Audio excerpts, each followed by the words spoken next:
Assalamualaikum warahmatullahi wabarakatuh. Alhamdulillahirabbil alamin.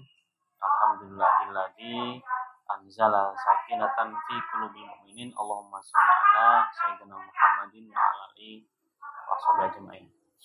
Alhamdulillah, pada pagi hari ini kita masih diberikan kesehatan, kesempatan dan kekuatan yang mana kita terus melakukan ikhtiar kita untuk di bumi ini mencari sumber penghidupan.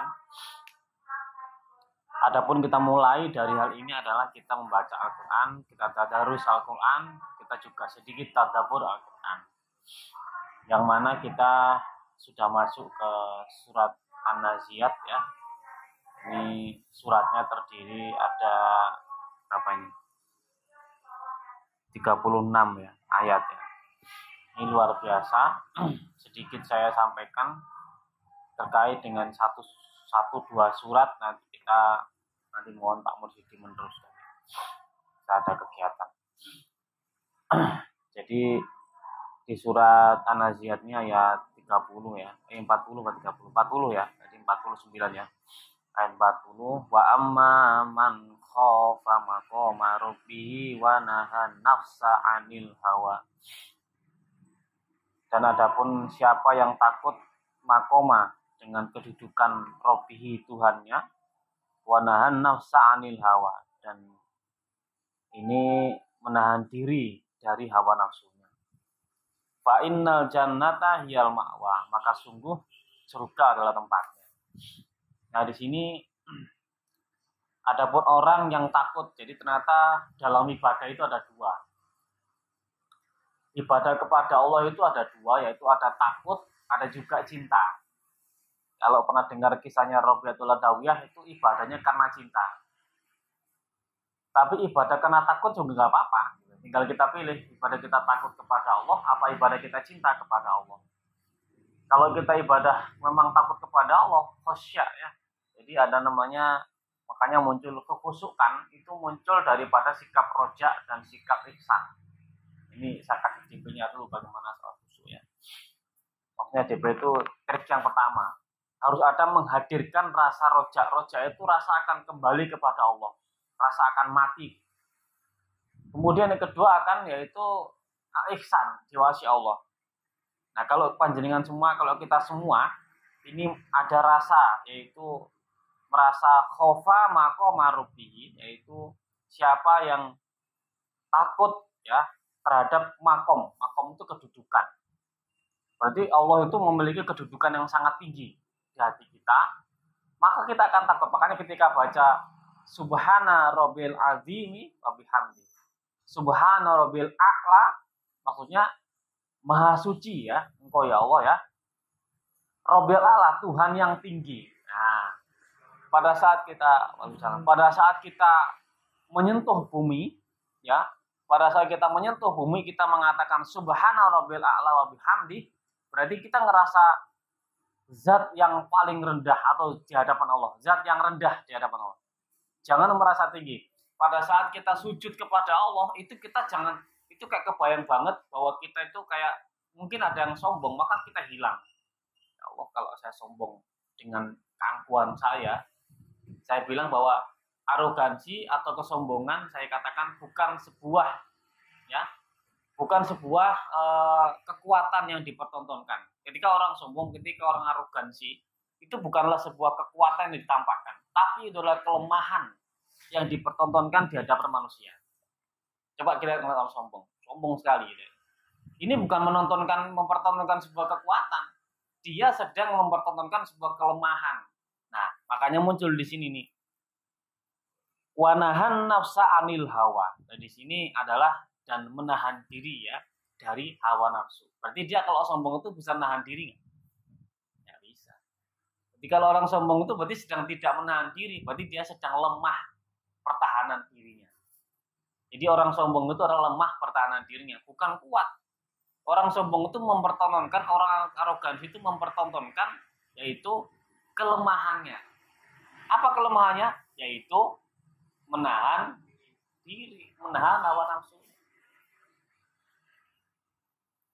Jadi orang yang sedang arogansi, ya, itu adalah orang yang bukan sedang kuat, tapi orang yang sedang lemah. Gitu. Nah, maka di sini Allah sampaikan bahwa orang-orang, ya, siapapun yang takut kepada Robnya, maka dia akan nahan diri. Ketika dia tidak bisa nahan diri itu berarti dia sedang lupa sama Robnya, lupa sama Tuhannya.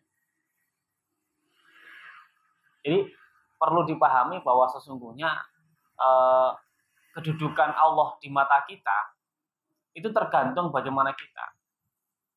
Mungkin ada yang pernah tahu nggak TikToknya, mungkin yang pernah saya sampaikan ya. Ada yang nanya, bagaimana Tuhan itu ada? Siapa yang menciptakan Tuhan? Gitu kan ya. Terus bagaimana setan itu bisa disiksa padahal dari api neraka, padahal dia juga api. Ya. Kok bisa Tuhan itu ada? Gitu kan ya. Makanya si orang 3 tadi nanya. Kemudian dipukul sama seorang anak laki-laki, anak kecil. Gitu kan. Dia bilang, lu kamu kok mukul, sakit? Katanya, sakit itu ada nggak? Ada. Di mana? Ya kan ya? Di mana sakit itu? Ya nggak tahu. Ya ada, tapi ada kan ya, Tuhan itu ada. Seperti kamu mengatakan sakit itu ada. Allah itu ada. Jadi cara memahamkan simpel seperti itu. Gitu kan ya. Pak pukul sakit nggak? Sakit. Ini kulit bukan kulit. Ini kulit bukan kulit. Gitu kan ya. Kok bisa? Saya saya pukul begitu, kok sama-sama kulit kok sakit ya. Sama begitu juga di neraka setan. Gitu. Ya, saya agak lupa.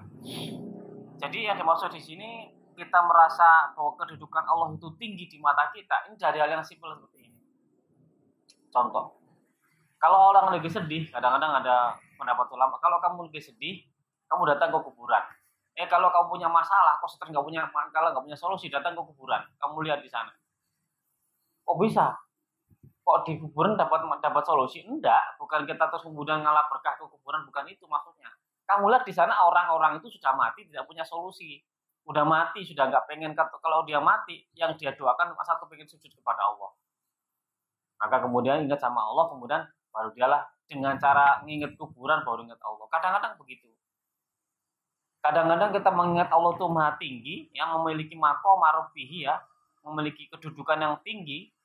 Rob itu mau kedudukan yang tinggi, maka kadang-kadang kita perlu tampar dulu sama Allah dengan sebuah ujian, baru ngerasa kita ini rendah.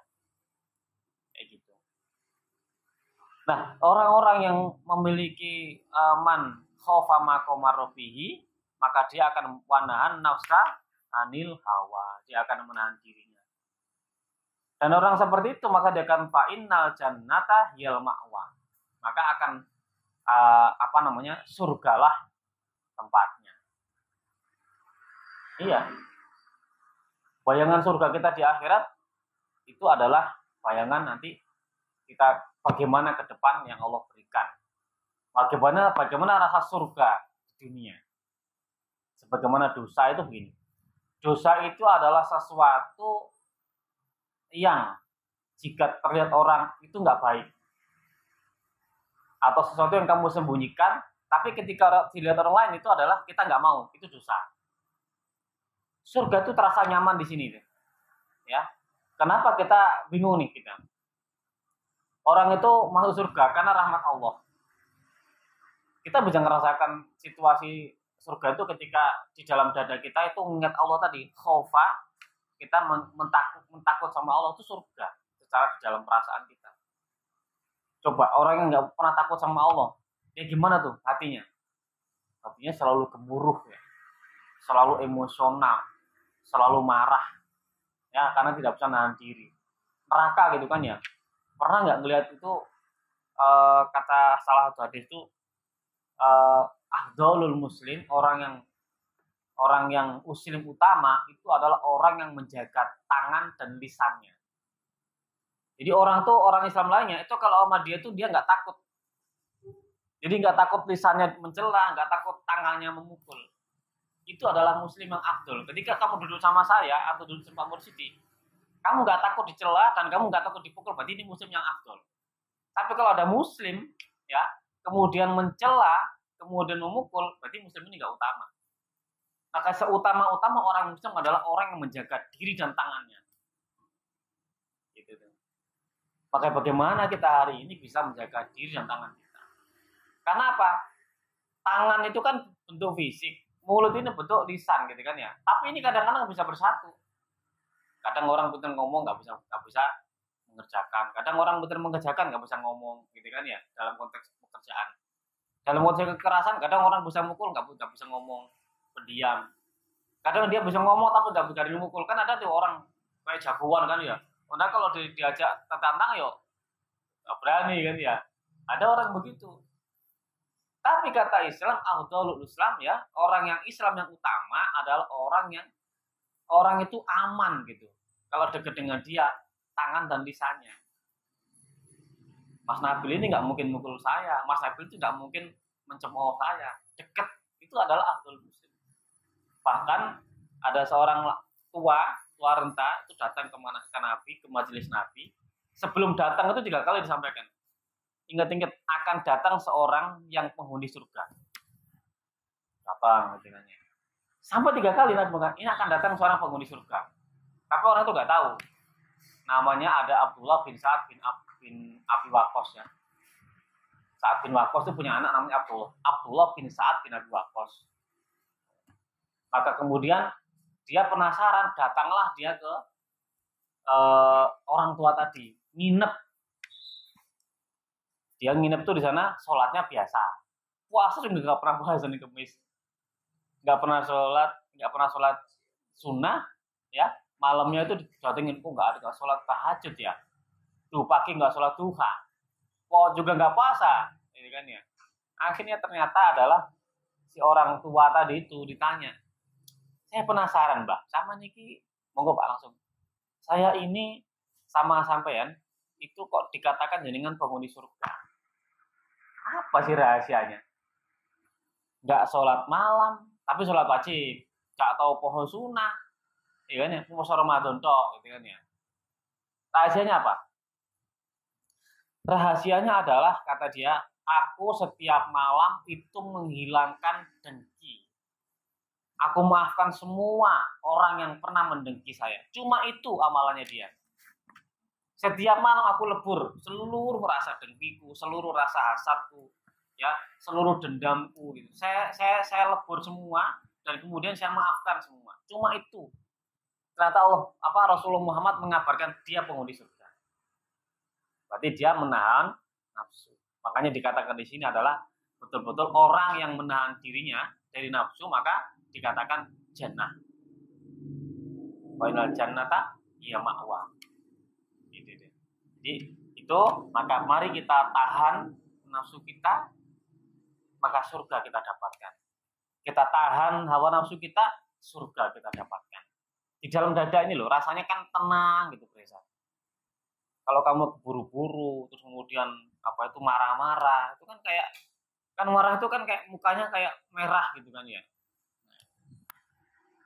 Nah itu makanya setan sedang menguasai. Makanya kalau lagi marah, ya saat berdiri maka duduklah nanti. Saat duduk gimana? Gulung-gulung kan ya. Gulung-gulung ning pasir. Tidur. Nah itu ya. Jadi panahan nafsa. Jadi maka kalau kamu takut sama Allah, maka untuk merumuskan supaya kita bisa menahan hawa nafsu adalah kita adalah takut sama Allah. Malu sama Allah. Kalau wong ini ya Allah kok saya marah-marah. Wong gini aja kenapa saya harus marah, Nabil? Wong gini aja loh, kenapa saya harus emosi gitu kan? Aku bisa kok sebenarnya nggak emosi. Ya Pak, monggo Pak itu. Nah, saya bisa kok nggak emosi. Saya bisa kok nggak. Nah, gitu kan. Nah itu.